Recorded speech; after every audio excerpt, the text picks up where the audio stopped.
అదిగో తెల్లగా ఉండే వంకాయలే ఇవి నేతి వంకాయలు అని కూడా అంటారు వీటిని. నేతి వంకాయ, ఇఫ్లీ వంకాయ అన్నానంటారు కానీ వేయించుకొని పేస్ట్ చేసుకోవాలి, అంతేగా? అంతే కదా. మరి అంతేగా, తీసుకోవాలి. అంతేగా. పెట్టు, పొగ పెట్టు కింద. నువ్వా నేనా చేసేది? పెట్టా. కొద్దిగా నూనె వేసుకోవాలి అబ్బాయి. ధనియాలే ముందు, కొబ్బరికాయలు. ఇప్పుడు కొబ్బరి సై,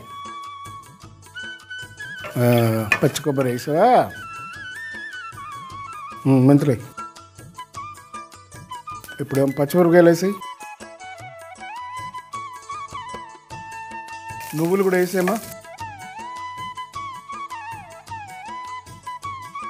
ఇప్పుడు ఉల్లిపాయలు వేసాయి,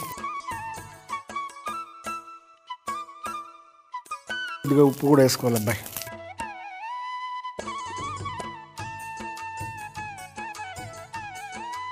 ప్యాన్ తీసుకుందా పెట్టు.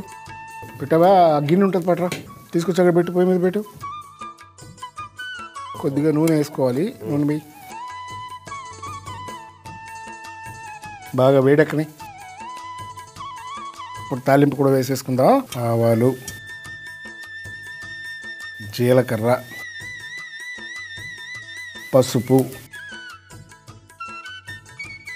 కరివేపాకు. ఇప్పుడు వంకాయలు వేసే అందులో.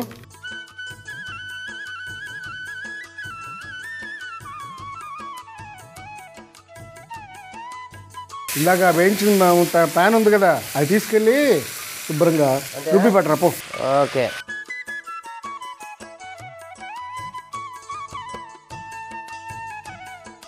ఈలోపు ఏం చేయాలంటే కాస్త చింతపండు పులుసు కూడా పోసుకోవాలి. ముఖ్యంగా ఏంటంటే కాస్తంత ఉప్పు వేసుకోవాలి. పాపా జరగమ్మా. తెచ్చావా? పేస్ట్ దాంట్లో వేసి, పేస్ట్ వేసావా? దాంట్లో కొద్దిగా బెల్లం వేసుకోవాలి. మనం చేసుకునేది ఏమిటి? నేతి వంకాయ కదా, మరి నెయ్యి లేకుండా ఎలాగా? అన్నీ వేసాం కదా, ఆ మూత పెట్టేసి ఇది ఒక్క 20 నిమిషాల పాటు మగ్గాలి బాగా. చూసావా ఇలా ఉడుకుతుంది, ఇంకా కొద్దిగా ఉడకాలి. ఈ కూర కూడా రెడీ అయిపోయింది. ఆ గిన్నె తీసుకో. జరుగు బాబా, జరుగు.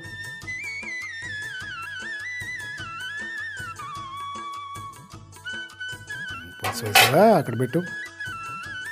ప్యాన్ పెట్టి అందులో నూనె, ధనియాలు, ఎండు కొబ్బరి, మెంతులు, పచ్చిమిర్చి, నువ్వులు, ఉల్లిపాయలు, ఉప్పు వేసి వేయించి పేస్ట్ చేసుకోవాలి. ఆ తర్వాత గిన్నె పెట్టి అందులో నూనె, ఆవాలు, జీలకర్ర, పసుపు, కరివేపాకు, వంకాయలు వేసి వేయించాలి. ఆ తర్వాత అందులో చింతపండు పులుసు, ఉప్పు, ముందుగా తయారు చేసుకున్న పేస్ట్, బెల్లము, నెయ్యి వేసి 25 నిమిషాల పాటు మగ్గించుకుంటే నేతి వంకాయ రెడీ.